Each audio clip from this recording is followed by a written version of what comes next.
G'day and welcome to another episode of Full Bore. I'm Steve Lanchester, and on the last episode we got a HD-100 series Toyota LandCruiser going that went through the floods of 2022. Now, if you haven't seen that episode, go and check it out because that will make this episode make a lot more sense. Now, when you left us last time, or when we left you, we'd gotten the car going, but it had a weird surging issue at idle. Which we couldn't really track down at that time to any particular, item such as the throttle position sensor or the ECU because we just hadn't spent any time on it.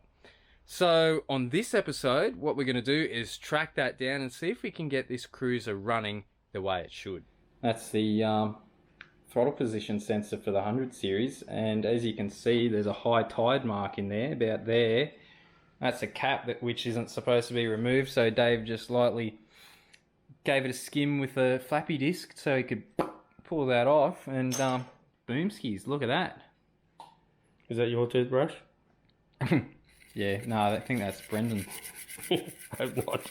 I think he needs a new one. What sort of toothpaste is that, Dave? Do you have any particular tricks or methods as to cleaning your...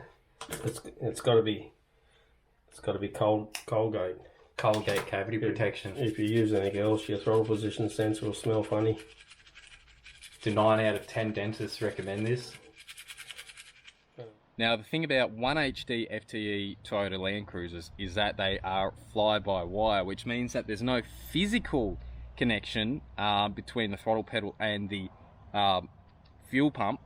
It runs a position sensor, so the engine management system or the ECU knows exactly where the throttle is. Now, we've pulled that sensor out. Dave's, of course, checked it over and gave it a good clean up with my brother's toothbrush. And we've got it back in the car. So I'll show you where it is. Up here. That bad boy. I don't know how good the camera's going to show that. But, of course, you can see that there. Now, unfortunately, I didn't film the whole process, but what actually happened is we put the throttle position sensor back in the car, still wouldn't idle right it. We couldn't get any sort of acceleration or throttle response out of it, which was super bizarre. But what we'd actually done is plugged the throttle position sensor into the car without putting it in position. Now, for whatever reason, Toyota decided to run a throttle position sensor in conjunction with a throttle switch. So like an off idle switch, which means that the switch is engaged or disengaged. There we go, you can see it sort of looks like a brake light switch in there.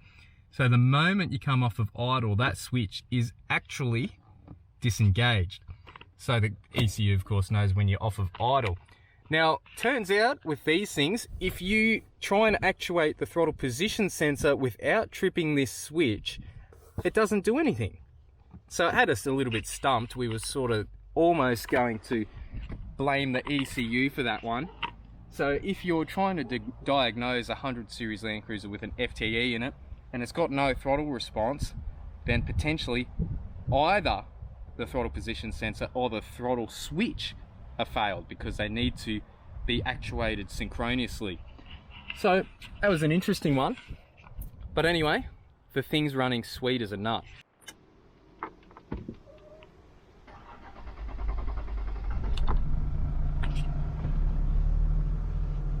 Alright, check out that dash. That's hectic, eh? The tacho works, I think the speedo works, the fuel gauge works, even the voltage. Yeah, oil pressure works. Literally everything in this dash works. And we haven't even pulled it out and cleaned it yet. Hence the, they sort of look like tree growth marks. And something's been sort of crawling around on it, which is kind of funny. But look at that. Hey! Very nice. We got throttle response now, fellas. Once again, just amazes me how much you can get away with. Like, generally you, say for instance, if you got like a PlayStation and threw it into the river, that PlayStation's never working again. You can pretty much guarantee it. Now, cars, probably the electronics aren't quite so fine, but there's still a huge amount of complexity to that. And this thing went through a friggin' river. And it's running and flaming revving. Seems really responsive too. Got an engine light, which is, look, I'm not going to blame it for that, but I'm a happy boy. Let's keep cracking with it, eh? Because we've got it running and we're able to run it for extended periods of time, the neighbours must hate us because, of course, the exhaust manifold's not on it. So we're going to put the turbo back on it, and Dave's got it all crack-a-lacking in here.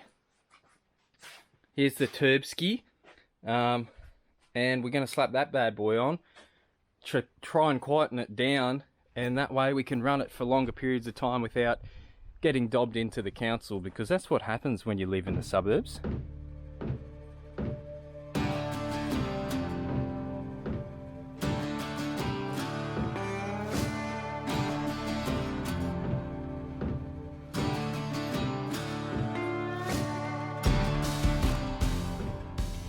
We've got the crossover pipe and the heater block back on. Just got to put the dump pipe on the back of the turbo. And look, it's going to be pretty well ready to start. I've actually put water in it before I forget to put water in it. Now that we've got the coolant lines for the turbo all schmickoed. The dump pipe looks like it's going to be a bit of fun, but we'll get there. But once I get that on, and Davo sorts out the EGR pipe, she gonna be schmicko. This is a pretty momentous occasion because it's pretty well all back together and the exhaust pipe is all hooked up.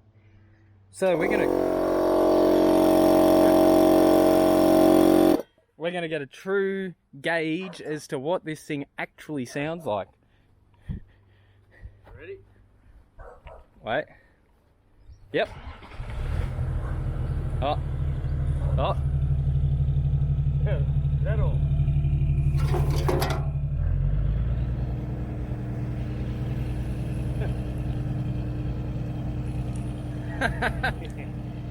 Genuine loose bore flood water, we should be bottling that. Smells funky. That's 2022 Lismore flood juice. Hey, I think there might have been more water coming out of the intercooler. Was there?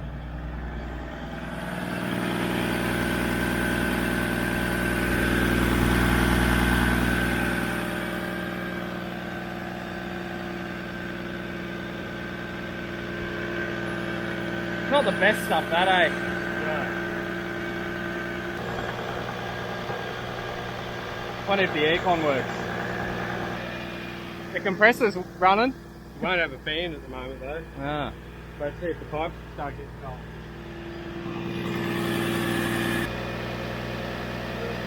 This side's getting a bit cool.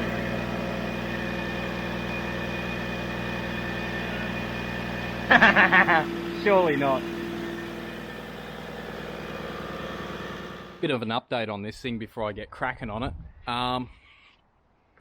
It's running better and better every single time we start it up. It still sounds like it's a little bit low on compression on one cylinder, and we reckon that is slightly stuck rings because it potentially had a bit of a rust build up in the bore and around the rings because it probably had water sitting in it. But anyway, it's coming along quite spiffingly. Also, the automatic transmission does have water in it, and we have been flushing it over and over and over with automatic transmission fluid to slowly get that water out, because that water will actually dissolve the adhesive glue that they use to stick the friction material to the bands and the clutch packs and all that sort of stuff. So water in your transmission, not good at all. Ask any BA Falcon owner and they will tell you that for sure. The good thing about FTEs is that, well, they have a timing belt, which is a replacement item, and these have to be done every 150,000 Ks. Now, I once had a Nissan owner have a chat to me, and he said that the TD42 is superior to the 1HD-FTE because the FTE has a timing belt which has to be replaced, and that's a pain in the butt. Well, Toyota, in their infinite wisdom, realised that that is a replacement item, and therefore they're going to make it as easy as physically possible to do so. So I reckon you could punch one of these things out if you were really good at them in less than 30 minutes, but I am in no rush at all, so I'll just plod along.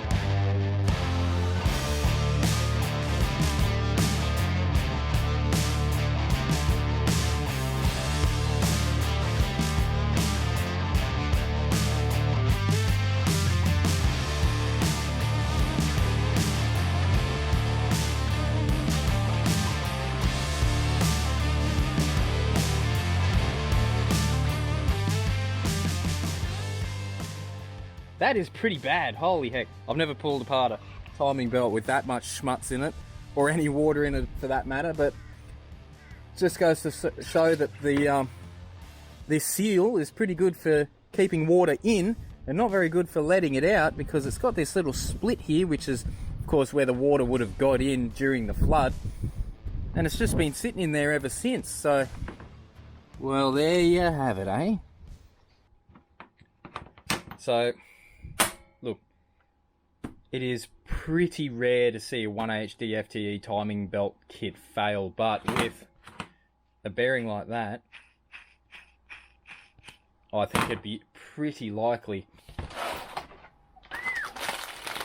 Look at all this fresh stuff. Very nice. In recent times, I find that Gates belts, especially their V-belts, are probably a little bit lacking. So it is good to see that this Gates timing belt is still made in Japan, which is excellent. So is the bearing, cannot complain about that. NTN hydraulic tensioner, boom. I'm feeling a bit safer now.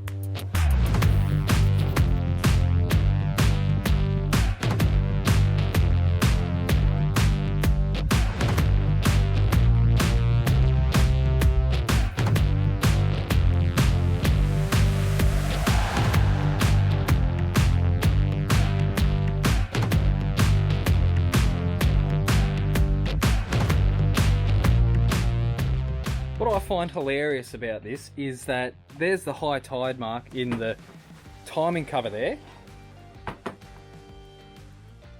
So, oh yeah, baby, 1HD-FTE. But yeah, timing cover. Still got water in it. Toyota made a hollow timing cover, and I reckon that's predominantly due to sound reduction, noise reduction from the belt, and probably out of the front of the injection pump. So, oh, that's how the water got in. There we go. I was wondering how it even got in, but there's a tiny little hole here. So I'm just going to place that in the vise in such a fashion that I don't ruin that rubber. Alright.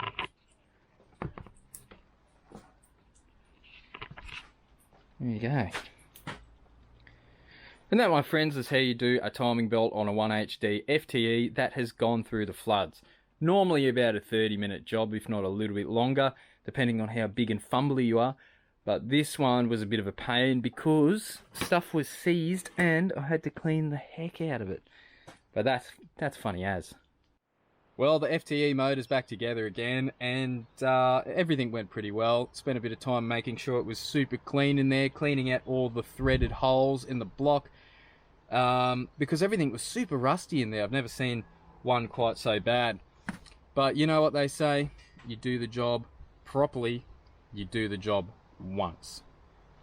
Well, look, most of the time it happens that way. But the final thing to do is, of course, start her up and make sure we don't get any of that piston to valve interaction, which is always a bad thing, but it's not a EJ powered Subaru, so I think we're gonna be pretty good. So we'll get her fired up.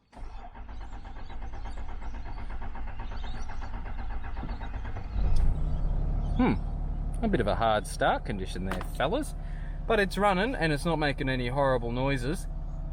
I think the issue with the hard start is actually to do with air in the fuel filter, which of course gets sucked into the injector pump and therefore it won't run, because you can't run a car on just air. Yeah. But anyway, I think that pretty well concludes this episode of Full Bore. I'm pretty happy with the result of this, and we'll see you on the next episode. Catch you later.